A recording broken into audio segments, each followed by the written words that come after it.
cada día. Es tu gracia que me da aliento de vida. En ti vivimos, nos movemos y existimos por orden de tu voz. Tu presencia me refresca en la mañana, me alimenta y me sustenta tu palabra. Tu favor y bien rodea mi camino por tu constante amor. Te doy gracias, grandes son tus obras, oh Señor. Te doy gracias por tu fidelidad, bondad y amor. Te doy gracias, mi alma te bendice.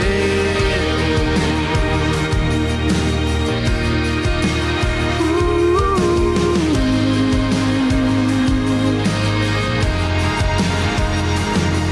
demuestras que me amas y me cuidas y me suples siempre el pan de cada día. Nada bueno tú retienes a tus hijos, eres mi proveedor.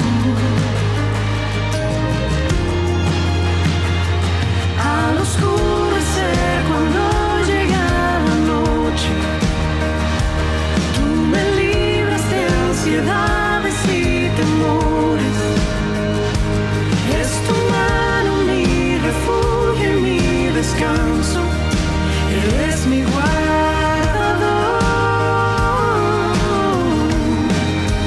Te doy gracias, grandes son tus obras, oh Señor. Te doy gracias por tu fidelidad, bondad y amor. Te doy gracias, grandes son tus obras, oh Señor. Te doy gracias, mi alma te bendice.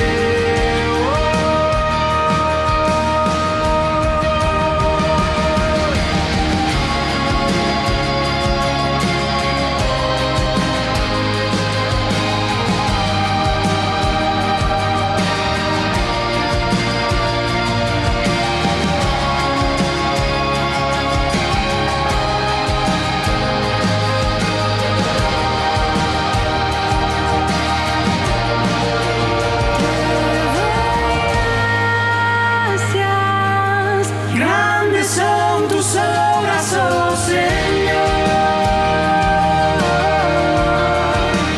Te doy gracias por tu fidelidad, bondad y amor.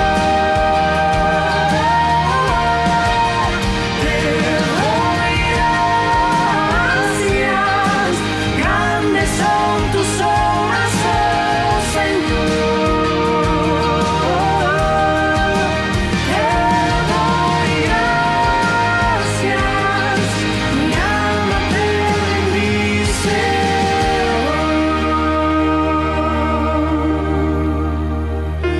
Padre, ¿cómo he de dudar de tus bondades? Si a tu Hijo unigénito entregaste, me has llamado por mi nombre y me salvaste. Agradecido estoy, agradecido estoy.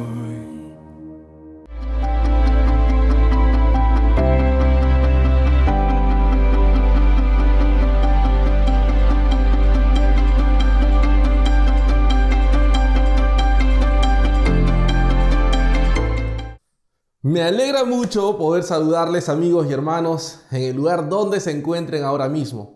Prepárate para meditar en las Sagradas Escrituras en este tiempo y abran sus Biblias en Mateo capítulo 7, verso 12. Leamos lo que allí dice. Así que todas las cosas que queráis que los hombres hagan con vosotros, así también haced vosotros con ellos, porque esto es la ley y los profetas. Ha sido llamada la regla de oro, el monte Everest de la ética. Jesús conocía el corazón humano y su egoísmo. Es más, en el verso anterior, él describe a los seres humanos como aún siendo malos. ¿Lo recuerdan? ¿Y qué es lo que hace la regla de oro? La regla de oro, aquí Jesús nos da un estándar por el cual las personas por naturaleza muestran que son egoístas y a través de esto pueden medir sus acciones. ¿Y cuál es ese estándar? Pues tratar activamente a los demás de la manera en que a ellos mismos les gustaría ser tratados. Terminando la regla con la ley y los profetas, Jesús ha resumido todo el Antiguo Testamento en este principio tomado de Levítico 19:18. No seas vengativo con tu prójimo, ni le guardes rencor. Ama a tu prójimo como a ti mismo. Yo soy el Señor. Levítico 19:18. Una vez más, este pasaje bíblico está mostrando de que los seres humanos naturalmente son amadores de sí mismos y el mandato utiliza aquí el defecto humano como un punto de partida en cómo tratar a los demás. La gente universalmente exige respeto, amor y aprecio, independientemente de si ellos se lo merecen o no. Jesús sabía esto y lo usó para mostrar cómo sus discípulos debían tratar a los demás, cómo ellos mismos deseaban ser amados, respetados y apreciados. ¿Quieres que te muestren respeto? Entonces respeta a los demás. ¿Ansías una palabra amable? Entonces di palabras de bondad a los demás. Más bienaventurado es dar que recibir. Esta regla para tratar a los demás con tal alta estima es también el segundo de los dos mandamientos más grandes, seguida solo por el mandamiento de amar a Dios mismo de Mateo 22:39. Lo que es interesante tener en cuenta acerca de esta doctrina de las escrituras cristianas es que ningún otro sistema religioso filosófico es su igual, ninguno. La regla de oro bíblica no es la ética de la reciprocidad, que tan comúnmente es apoyada y respaldada por los moralistas no cristianos.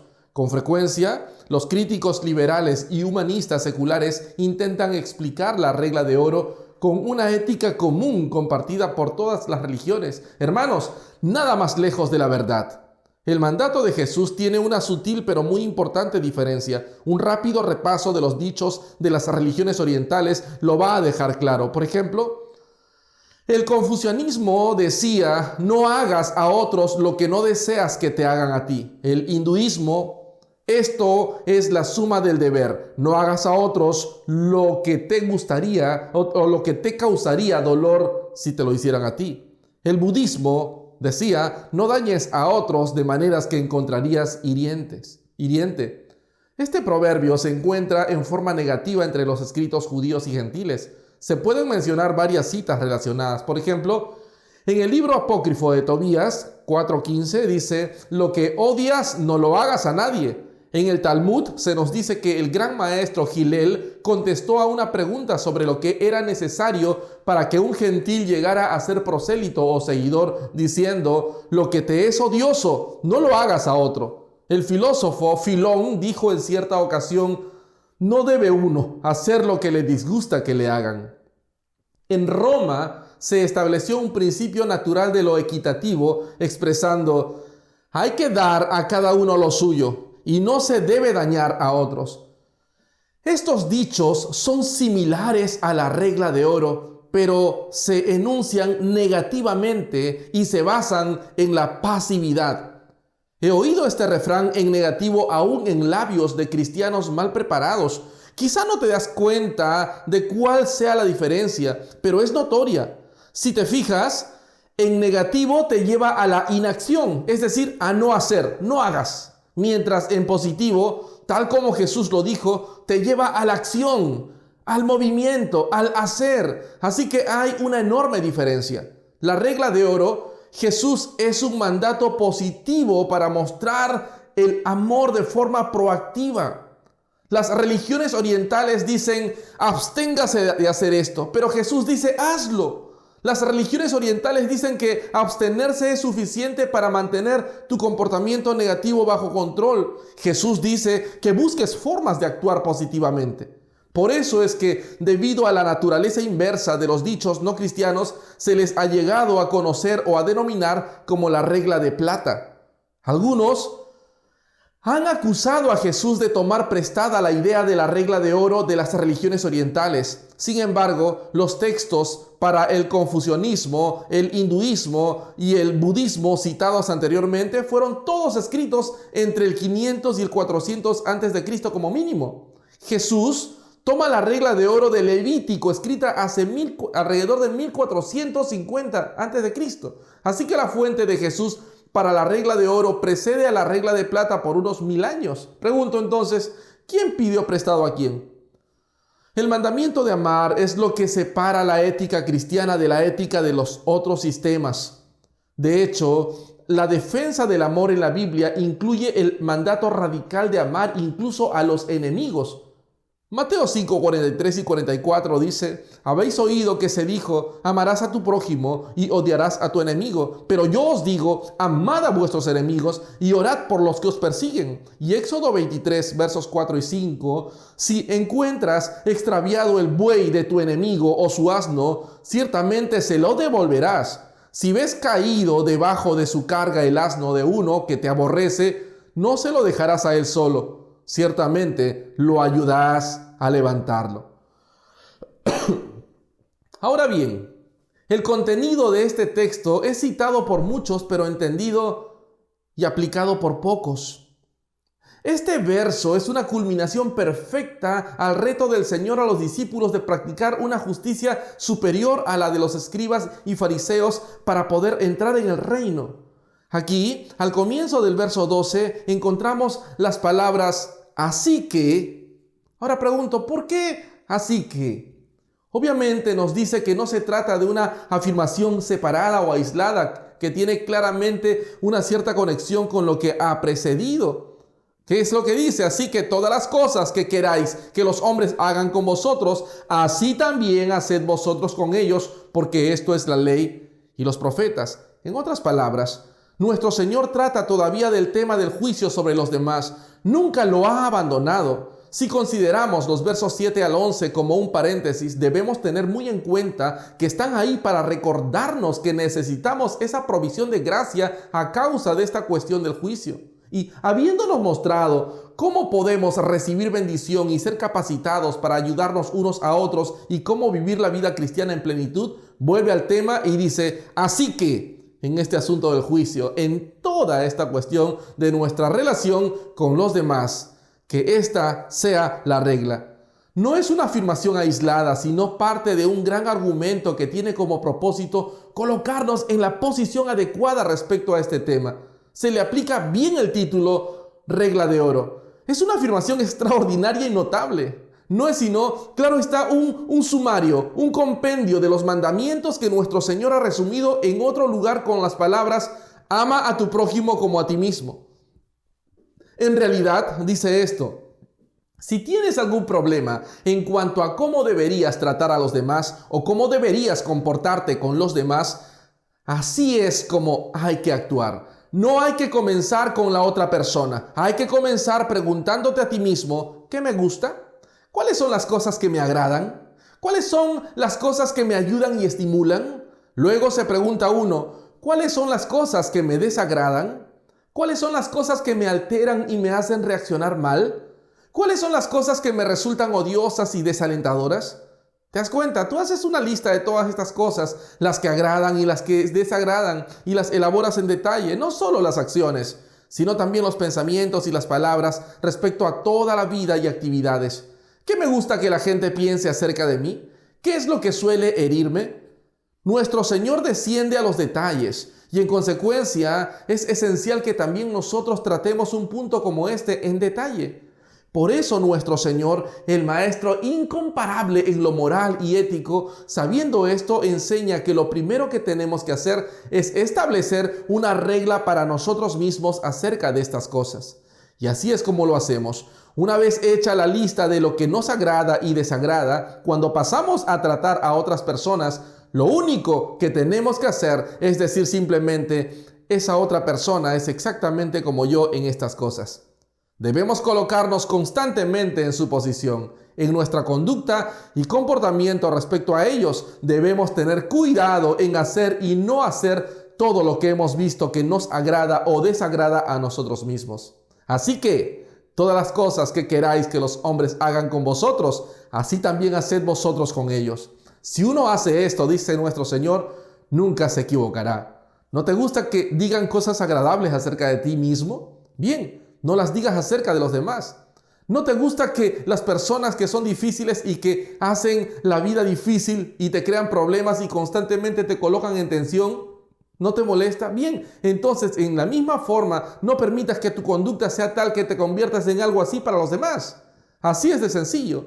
Según nuestro Señor, a esto se puede reducir todos los grandes textos o libros de textos acerca de la ética y relaciones sociales y moralidad, y acerca de todos los demás temas que se refieren a los problemas de las relaciones humanas en el mundo moderno. Esto es algo de importancia apremiante, hermanos, en los tiempos actuales. Todos los pensadores están de acuerdo en que el gran problema del siglo XX es, después de todo, el problema de las relaciones. A veces tendemos a pensar tontamente que nuestros problemas internacionales y otros problemas son de carácter económico, social, político, etc. Pero en realidad todos se reducen a nuestras relaciones con las personas. Y nuestro Señor formula toda la vida respecto a este punto con esa afirmación curiosa y breve. Todas las cosas que queráis que los hombres hagan con vosotros, así también haced vosotros con ellos. Esta es la afirmación definitiva acerca de esta cuestión. Si tuviéramos este enfoque de las cosas, comenzando con uno mismo y luego aplicándolo a los demás, se resolverían todos los problemas. Pero por desgracia no podemos dejarlo ahí. Hay personas, como veremos, que parecen pensar que es lo único que se necesita. Y todavía hay personas, y es sorprendente que existan, pero existen, que creen que lo único que hay que hacer es presentar una norma a la gente y dirán, eso está muy bien, ahora vamos a hacerlo. Pero el mundo de hoy demuestra claramente que este no es el caso. De modo que debemos proseguir con nuestras consideraciones. Sigamos la forma que nuestro Señor tiene cómo plantearlo. ¿Se han dado cuenta del comentario que hace acerca de la regla de oro? Esto, dice, es la ley y los profetas. En otras palabras, este es el resumen de la ley y los profetas. Abarca todo el objeto y propósito que tuvieron. ¿Qué quiere decir con esto? Es otro ejemplo de la manera en que llama la atención, como lo ha hecho tan a menudo en el Sermón del Monte, acerca de la forma trágica en que la ley de Dios se ha entendido mal. Probablemente sigue teniendo la mirada puesta en los fariseos y escribas, los doctores de la ley y los instructores del pueblo. Recordaremos cómo en el capítulo 5 tomó muchos puntos de los que dijo. Oísteis que fue dicho a los antiguos, pero yo os digo. ¿Lo recuerdan? Su gran preocupación era dar a estas personas la idea adecuada de la ley, y ahora vuelve una vez más a ello. La mitad de nuestros problemas se deben al hecho de que no entendemos el significado de la ley de Dios, su verdadero carácter e intención. No lo hemos entendido. Tendemos a pensar que no es más que una serie de reglas y normas que se supone que cumplimos. Olvidamos constantemente a su espíritu. Pensamos en la ley como en algo que hay que observar mecánicamente. Nuestra tendencia es considerar la ley de Dios para nuestra vida en una forma más o menos parecida. O para decirlo de otra manera, el peligro siempre existe de considerar la ley como algo en sí mismo y por sí mismo, y de pensar que lo único que hay que hacer es cumplir todas las reglas, y que si lo hacemos así, nunca nos desviamos de ellas y nunca nos excedemos en cumplirlas ni las cumplimos deficientemente. Si hacemos todo eso, todo irá bien. Sin embargo, todas estas ideas acerca de la ley son completamente falsas. Quizá podamos ir más allá y decir que el peligro en que estamos es pensar en la ley como en algo negativo, algo prohibitivo. Claro que hay aspectos de la ley que son negativos, pero lo que nuestro Señor enfatiza aquí es que la ley de Dios y la ley que Dios dio a los hijos de Israel por medio de los ángeles y de Moisés es algo muy positivo, es algo espiritual. Nunca quiso ser algo mecánico, y la falacia básica de los fariseos y de los escribas y de todos sus seguidores fue que redujeron algo esencialmente espiritual y vivo a nivel de lo mecánico, algo que era un fin en sí mismo. Pensaron que como no habían matado a nadie, habían cumplido la ley respecto al homicidio, y que como no habían cometido adulterio físico, todo estaba bien en el sentido moral. Se hicieron culpables de no ver el designio espiritual, de no ver el carácter espiritual de la ley y sobre todo de no ver el gran fin y objetivo para el que se había dado la ley. Aquí nuestro Señor dice todo en esta síntesis perfecta. ¿Por qué nos dice la ley que no codiciemos los bienes del prójimo, ni su esposa, ni ninguna otra cosa? ¿Por qué nos dice la ley no matarás, no hurtarás, no cometerás adulterio? ¿Qué quiere decir con todo esto? ¿Tiene como fin solamente el que todos cumplamos estas cosas como reglas y normas? ¿O como secciones dentro de las leyes del Estado que nos gobiernan y controlan y mantienen dentro de ciertos límites? No, esto no es en absoluto el objetivo, el propósito básico y el espíritu verdadero que está en la raíz de todo esto es que debemos amar al prójimo como a nosotros mismos, que tenemos que amarnos unos a otros, siendo como somos. Sin embargo, no basta que se nos diga que nos amemos unos a otros, hay que detallarlo. ¿Saben?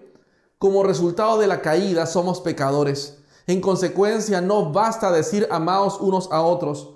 Nuestro Señor entonces lo detalla y dice, del mismo modo que valoras tu propia vida, recuerda que los demás también valoran la suya. Y que si tu actitud hacia ese hombre es adecuada, no matarás a ese hombre, porque sabes que valora su vida como tú valoras la tuya. Lo vital después de todo es que ames a ese hombre, que lo comprendas y desees el bienestar de tu prójimo del mismo modo como deseas tu propio bienestar. Esta es la ley y los profetas. Todo se reduce a esto. Las normas detalladas que se dan en la ley del Antiguo Testamento. Lo que te dice que hagas, por ejemplo, si ves que el buey de tu vecino se extravía, como tienes que llevárselo. O si ves que hay algo que va mal en sus cultivos, como tienes que informarle de inmediato y hacer que todo lo posible por darle la mano. No tienen como fin el hacernos decir, la ley dice que si veo que el buey de mi vecino se extravía, tengo que llevárselo, por consiguiente así debo hacerlo. En absoluto. Es más bien para que uno se pueda decir a sí mismo, este hombre es como yo. Y sería algo muy grave, como una gran pérdida para él, si se le extraviara ese buey. Bien, es hombre como yo, y a mí me agradaría mucho si alguien me devolviera mi buey. Por consiguiente, se lo voy a hacer. En otras palabras, hay que interesarse por el prójimo, hay que amarlo, desear ayudarlo, preocuparse por su felicidad. El objeto de la ley es conducirnos a eso, y todas estas normas detalladas son ilustraciones de ese gran principio. Si no nos damos cuenta de que este es el espíritu y el propósito de la ley, entonces estamos completamente desencaminados. Esta, pues, es la exposición que nuestro Señor hace de ello. Fue muy necesaria en este tiempo y sigue siendo muy necesaria hoy. Constantemente olvidamos el espíritu de la ley y de la vida que Dios quiso que viviéramos. Ahora, ¿cómo lo aplicamos para hoy? Ahora debemos aplicar todo esto al mundo moderno y a nosotros mismos. Las personas oyen la regla de oro, la alaban como maravillosa y estupenda y como una síntesis perfecta de un tema importante. Pero la tragedia es que después de haberla reconocido y aplaudido, no la cumplen. Y después de todo, la ley no fue dada para ser alabada, sino para ser practicada. Nuestro Señor no predicó el Sermón del Monte para que ustedes y yo pudiéramos comentarlo, sino para que lo cumpliéramos. Esto se nos inculcará más adelante cuando dice que el hombre que escucha estas cosas y las cumple es como el que edifica su casa sobre roca, pero el que las escucha y no las cumple es como el que edifica sobre arena. El mundo moderno es así. Así es el mundo. Admira estas afirmaciones maravillosas de Cristo, pero no las pone en práctica. Esto nos lleva al punto crucial. ¿Por qué desechan los hombres esta regla de oro? ¿Por qué no la cumplen? ¿Por qué no viven su vida de esta forma? ¿Por qué hay problemas y disputas no solo entre naciones, sino también entre clases diferentes de una misma nación? Incluso entre familias y aún entre las personas. ¿Por qué hay disputas o querellas e infelicidades? ¿Por qué se oye decir que dos personas no se hablan y que incluso evitan mirarse? ¿Por qué hay celos y críticas y todas las demás cosas que sabemos que se dan en la vida? ¿Cuál es el problema? Hermanos, escúchenme bien. La respuesta es teológica y profundamente bíblica. Como hemos visto, hay gente necia que a menudo ha repetido que no les gusta la teología y sobre todo la teología del apóstol Pablo. Que solo basta con saber que Dios me ama y eso es suficiente. Dicen que les gusta el evangelio sencillo y sobre todo el sermón del monte porque es práctico y en ello no hay teología. Vaya. Ahora bien, este simple versículo demuestra cuán vacía es la idea que dice que lo único que hay que saber es instruir a las personas, decirles lo que tienen que hacer, presentarles la regla de oro, darles una preparación inteligente y que lo entenderán y cumplirán en la práctica. La respuesta simple a esto es que la regla de oro ha sido presentada al género humano por casi 2000 años y en el último siglo, sobre todo, hemos hecho todo lo que hemos podido por medio de legislaciones y educación para mejorar a los hombres y estos siguen sin obedecerla. ¿Por qué es así? Ahí es donde entra precisamente la teología. La primera afirmación del Evangelio, hermanos, es que el hombre es pecador y pervertido. Es una criatura a la que el mal ata y controla tanto que no puede cumplir la regla de oro. El Evangelio siempre parte de ahí. El primer principio de la teología es la caída del hombre y el pecado del hombre. Podría decirlo así, el hombre no cumple la regla de oro, que es la síntesis de la ley y los profetas, porque toda su actitud hacia la ley es errónea. No le gusta la ley, de hecho la odia. Romanos capítulo 8, verso 7 dice, la mente carnal, natural, es enemistad contra Dios porque no se sujeta a la ley de Dios, ni tampoco puede. De modo que de nada sirve presentar la ley a esas personas. Oyen la ley, pero no la quieren. Desde luego, cuando se sientan cómodamente en su sofá para escuchar una afirmación abstracta acerca de cómo tendría que ser la vida, dicen que les gusta. Pero si se les aplica la ley, inmediatamente la odian y reaccionan contra ella. En cuanto se les aplica, les desagrada y se resienten. ¿Pero por qué debería ser así? Según la Biblia, todos somos así por naturaleza. Porque antes de que nos desagradara la ley y antes de tener esta actitud equivocada frente a la ley, existe nuestra actitud equivocada hacia Dios mismo, que es el dador de la ley. La ley es una expresión de la voluntad santa de Dios. Es expresión en cierto sentido de la persona misma del carácter de Dios. Y al hombre le desagrada la ley de Dios porque naturalmente odia a Dios. Este es el argumento del Nuevo Testamento. La mente carnal es enemistad contra Dios. El hombre natural, el hombre tal como es, como consecuencia de la caída, es enemigo de Dios. Está sin Dios en el mundo. Le desagrada a Dios, le odia a Él y todo lo que procede de Él. ¿Y por qué es así? Pues la respuesta única es que la actitud que tiene hacia sí mismo es errónea. Esta es la razón por la que todos los hombres por instinto y naturaleza no se apresuran a poner en práctica esta regla de oro. Todo se puede reducir a una palabra, el yo. Nuestro Señor lo dice afirmando que deberíamos amar al prójimo como a nosotros mismos. Pero eso es lo que no hacemos y no queremos hacerlo porque amamos el yo demasiado y en una forma equivocada. No hacemos a los demás como quisiéramos que ellos nos hicieran a nosotros, porque siempre estamos pensando solo acerca de nosotros mismos y nunca nos dedicamos a pensar en los demás. Es decir, en otras palabras, la condición del hombre en pecado es el resultado de la caída. Está totalmente centrado en sí mismo. No piensa en nada ni en nadie sino en sí mismo. No se preocupa por nada sino en su propio bienestar. Esto no lo digo yo. Es la verdad simple y literal acerca de todos los que no son cristianos. Y lamentablemente también se aplica a menudo incluso a los cristianos. Por instinto, todos estamos centrados en el yo. Nos duele lo que se dice y piensa de nosotros, pero parece que nunca nos damos cuenta de que los demás también son así. porque nunca pensamos en los demás. Todo el tiempo pensamos en el yo y nos desagrada a Dios porque Dios es alguien que interfiere con esta independencia y posición de que todo gira en torno al yo. Al hombre le gusta pensar que es completamente autónomo, pero hay alguien que le desafía esto y al hombre por naturaleza le desagrada. Así pues, el fracaso del hombre en vivir según la regla de oro y cumplirla se debe al hecho de que está centrado en el yo, en sí mismo. Y esto sucede, y esto pues conduce finalmente a la satisfacción del yo, la protección del yo, la preocupación por el yo. El yo está siempre en primer plano porque el hombre lo desea todo para sí. En último término, ¿no es esta la causa real de los problemas en las disputas laborales? En realidad todo se reduce a esto. Una parte dice, tengo derecho a recibir más. La otra parte dice, bien, si recibe más, yo tendré menos. Y en consecuencia, pelean los unos a los otros y hay problemas, disputas, porque cada parte piensa solo en sí misma. No digo nada acerca de quién puede tener la razón en disputas específicas. Ha habido casos en los que los obreros han tenido derecho a recibir más, pero siempre hay tensiones debido al pecado y al yo. Si fuéramos suficientemente sinceros para analizar nuestra actitud respecto a todas estas situaciones, tanto políticas como sociales, económicas, nacionales e internacionales, encontraríamos que todo se reduce a esto.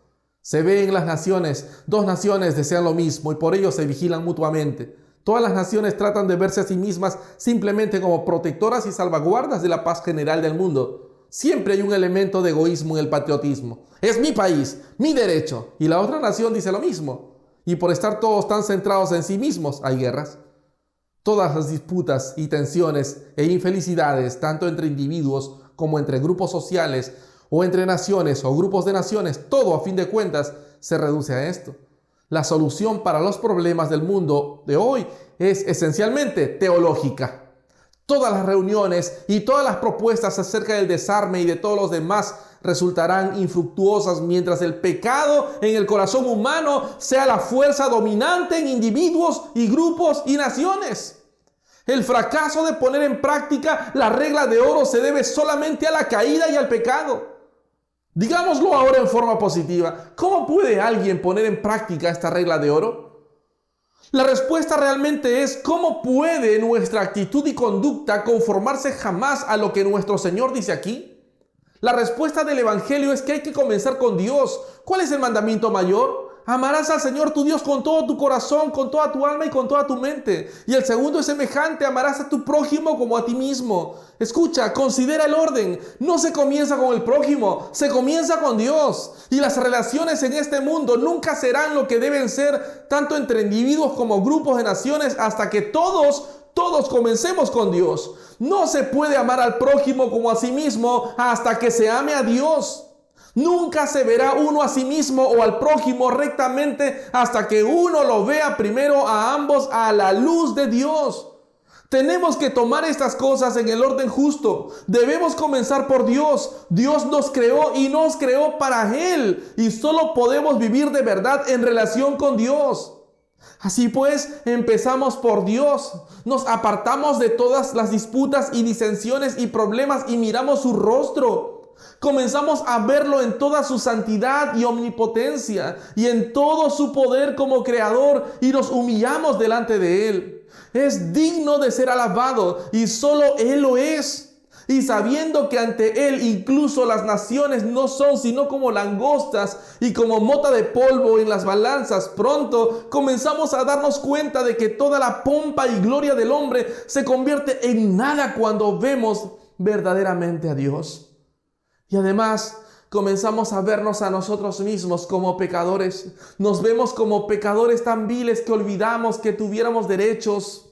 Ciertamente vemos que no tenemos ningún derecho delante de Dios. Somos detestables, impuros y desagradables. Esto no es solo lo que enseña la Biblia. La experiencia de todos los que han llegado a conocer a Dios en algún sentido verdadero lo confirma abundantemente. Es la experiencia de todos los santos. Y si uno se ha visto a sí mismo como criatura indigna, si no te has visto así, dudaría mucho de que sea en verdad cristiano.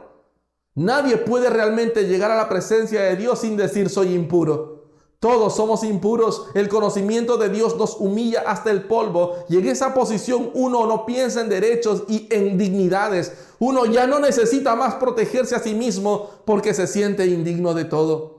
Pero a su vez también nos ayuda a ver a los demás como se debe. Los vemos ya no como gente odiosa que trata de despojarnos de nuestros derechos o trata de derrotarnos en la carrera por el dinero, por la posición o la fama. Los vemos como nos vemos a nosotros mismos, como víctimas del pecado y de Satanás, como víctimas del Dios de este mundo, como criaturas semejantes a nosotros mismos que están bajo la ira de Dios y en camino al infierno. Tenemos una visión completamente nueva de ellos ahora. Vemos que son exactamente como nosotros mismos y que todos nos hallamos en una situación terrible y nada podemos hacer. Por tanto, ellos como nosotros debemos acudir a Cristo y servirnos de su maravillosa gracia. Comenzamos a disfrutarla juntos y deseamos compartirla. Así es como funciona. Es la única manera de poder hacer a los demás como quisiéramos que nos hicieran a nosotros. Cuando realmente amamos a nuestro prójimo como a nosotros mismos, porque hemos sido librados de la esclavitud del yo, entonces comenzamos a disfrutar la gloriosa libertad de los hijos de Dios. Y claro está, finalmente funciona así. Cuando miramos a Dios y descubrimos algo de la verdad acerca de Él y acerca de nosotros mismos en nuestra relación con Él, la única cosa de que somos conscientes es que Dios nunca nos trata de acuerdo con nuestros méritos. Ese no es su método. Esto es lo que nuestro Señor nos decía en los versículos anteriores. ¿Qué hombre hay de vosotros que si su hijo le pide pan le dará una piedra? ¿O si le pide un pescado le dará una serpiente? Pues si vosotros, siendo malos, sabéis dar buenas dádivas a vuestros hijos, ¿cuánto más vuestro Padre que está en los cielos dará buenas cosas a los que le pidan? Este es el argumento. Dios no nos da lo que merecemos. Dios nos da buenas cosas a pesar de ser lo que somos. No se limita a mirarnos como somos. Vaya, si lo hiciera, todos seríamos condenados. Si Dios nos viera solo como somos, todos estaríamos condenados para siempre, sin remedio. Pero está interesado en nosotros a pesar de estas cosas externas. Nos ve como Padre amoroso, nos mira en su gracia y misericordia. Por ello no nos trata simplemente como somos, nos trata en gracia. Por esto nuestro Señor retuvo este argumento para utilizarlo después de esta maravillosa oración. Así es como nos trata Dios. Ahora dice, de hecho, tratad del mismo modo a los demás. Ved no solo lo ofensivo y lo difícil, lo feo, ved más allá de todo esto. Observemos entonces a los seres humanos en su relación con Dios, destinados como están para la eternidad. Aprendamos a mirarlos de esta forma nueva, de esta forma divina. Miremoslo, dice Cristo, de hecho, como yo os he mirado y a la luz de lo que me ha traído del cielo por vosotros para dar mi vida por vosotros. Miremoslos así. Cuando uno lo hace, encontrará que no es difícil cumplir la regla de oro, porque uno ya se haya liberado del yo y de su terrible tiranía y ve a los hombres con ojos nuevos y de una forma diferente. Entonces, solo entonces podrá uno decir con Pablo, de aquí en adelante a nadie conocemos según la carne. Vemos a todos en una forma espiritual. Solo cuando llegamos a esto, después de comenzar por Dios y el pecado y el yo, podremos realmente cumplir esta síntesis sorprendente de la ley y de los profetas. Todas las cosas que queráis que los hombres hagan con vosotros, así también haced vosotros con ellos. A esto hemos sido llamados en Cristo Jesús. Tenemos que cumplirlo, tenemos que practicarlo. Y al hacerlo, mostraremos al mundo la única forma de poder resolver problemas. Seremos al mismo tiempo misioneros y embajadores de Cristo.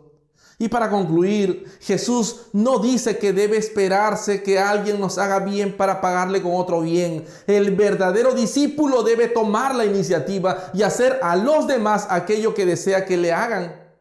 Todas las enseñanzas del Señor armonizan perfectamente con los preceptos de la ley y con el mensaje de los profetas. La diferencia radica en que nadie puede cumplir con la ley y los profetas en el poder de la carne o en sus propias fuerzas. Es necesario poseer la presencia y el poder de la persona del Espíritu Santo. El apóstol Pablo lo explica así en Romanos 8, 3 y 4. Porque lo que era imposible para la ley, por cuanto era débil por la carne, Dios, enviando a su Hijo en semejanza de carne de pecado y a causa del pecado, condenó al pecado en la carne, para que la justicia de la ley se cumpliese en nosotros, que no andamos conforme a la carne, sino conforme al Espíritu.